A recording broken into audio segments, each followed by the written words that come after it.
I never threw any of it out. Some of my girlfriends now, they get mad at their boyfriend or husband or whoever. They throw away everything that reminds them of him. Burn it up, tear it to pieces, whatever. As mad as I got at T, I never threw out any of the things that made me remember him. Part of me wanted to forget he ever happened, but another part of me wouldn't let go of the hope that it would all work out in the end. Corey and Malcolm mean everything to me, and it's because of them I get so mad at T. I just want what's best for them, and sometimes I don't know if their father realizes how important he is to their happiness. But T's been doing a good job with them since I moved to Manhattan. Now I miss them more than I ever imagined, and I know I have to be with them again. And if that means taking T back, well, stranger things have happened. Miles is probably T's best friend.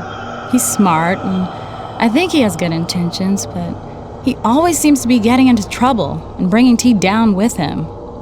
He owns a dive bar called the Underground, and that was where T got into that fight that sent him to jail. I always wondered what part Miles played in all that. I tried so hard to keep T away from influences that would bring us down, but I didn't have much luck. I remember the smell of Eastern even from the outside. It seemed like forever they kept us waiting outside in the rain. Standing there, seeing the other women visiting their men.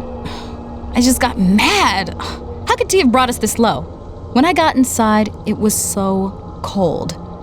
I remember the look on T's face when I told him it was over, that I needed a divorce.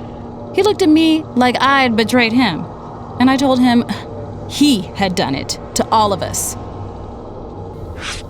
T once drew a picture of his cell in Eastern and sent it to me. He said he didn't want my pity, he just wanted me to understand what he was going through. While he was locked away, he had a long time to reflect on what had happened, and I think he learned a few things. When he came out, he was a new man. Now the boys came first in his life. I hated he ever went to Eastern, but the way he came out almost made it worth it. The Garvey Children's Home sounds so innocent, but I think it was filled with little monsters. T never told me much about this place, but I learned about it when he would wake up screaming at night. He'd be yelling that he just wanted to be left alone.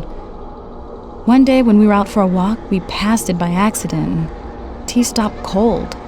He turned around, said we had to go home. If there was one building I could burn to the ground. T has this thing, and I've never seen anything like it. I mean, anyone can tell you that he has some problems controlling his anger, but this goes way beyond that. When he was working at the gym sparring one time, I saw him lay into some guy like a madman. After a minute, T seemed to snap out of it, pulling back just in time.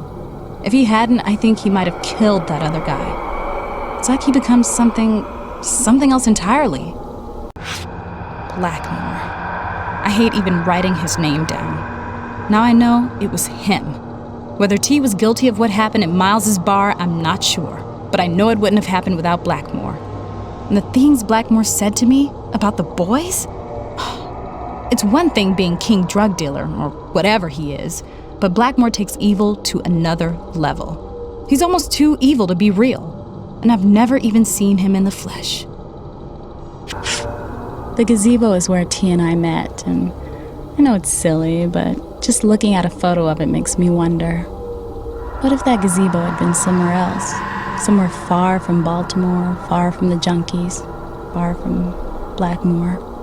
What if it had been in some small town somewhere out in the country, a million years ago? We would have stepped out of that gazebo into a world that would have let us have our life, had our dream, had our happiness. I still wonder.